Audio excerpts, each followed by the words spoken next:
Semangat pagi semuanya. Terima kasih telah bergabung dengan channel IBMW, Media Belajar Bareng, Finance, Research, dan Hospitality. Kita masih membahas Revenue Management, RM, dengan topik Market Segmentation bagian 2 pada sesi 3. Sebelum mulai sesi ini, silakan tekan tombol subscribe, like, dan share sebagai dukungan dan motivasi untuk pengembangan channel ini. Terima kasih dan selamat mengikuti. Pembahasan kita kali ini adalah pada Demographic Segmentation on Life Cycle Stage. Segmentasi demografis adalah proses membagi pasar menjadi kelompok-kelompok berdasarkan karakteristik seperti usia, jenis kelamin, pendapatan, pendidikan, dan ukuran keluarga. Salah satu variabel demografi yang digunakan dalam segmentasi pasar adalah tahap siklus hidup target pasar. Berikut adalah beberapa contoh segmentasi demografis berdasarkan tahap siklus hidup. Anak-anak, yaitu segmen ini mencakup anak-anak hingga usia 12 tahun.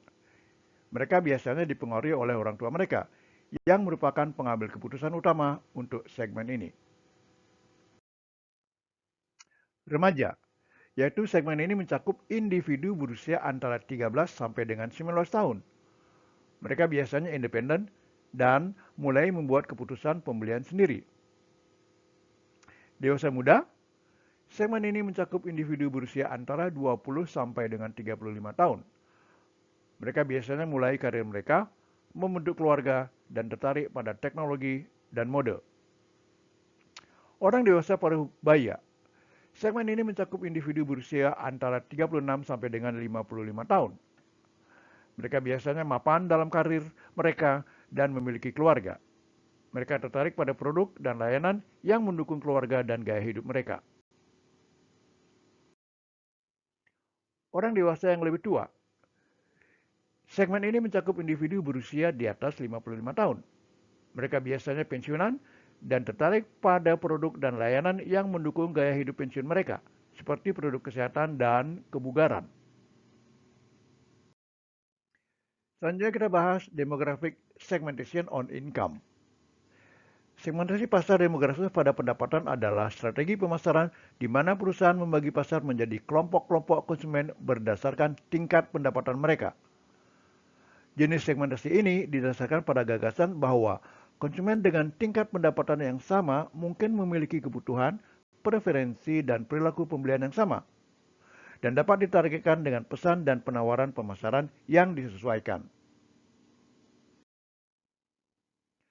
Segmentasi berbasis pendapatan dapat membantu perusahaan atau hotel untuk membuat kampanye pemasaran yang lebih efektif dan meningkatkan laba atas investasi mereka dengan menargetkan segmen konsumen tertentu yang lebih cenderung membeli produk atau layanan mereka.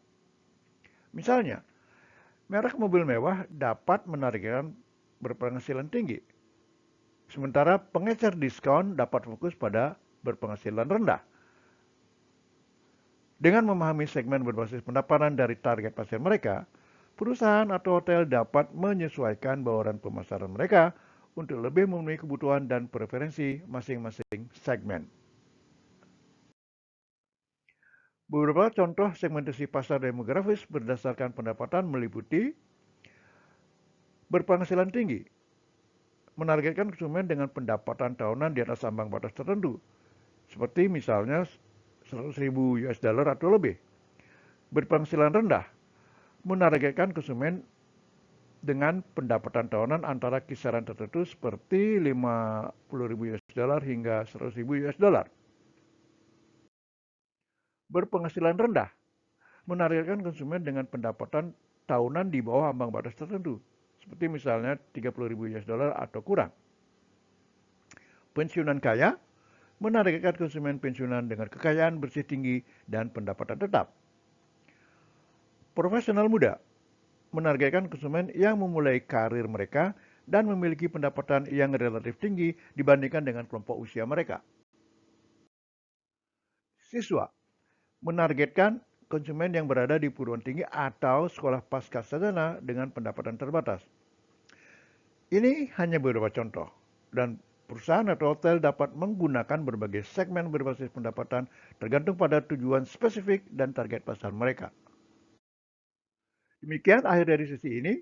Terima kasih dan silakan dilanjutkan ke market segmentation bagian 3. Terima kasih.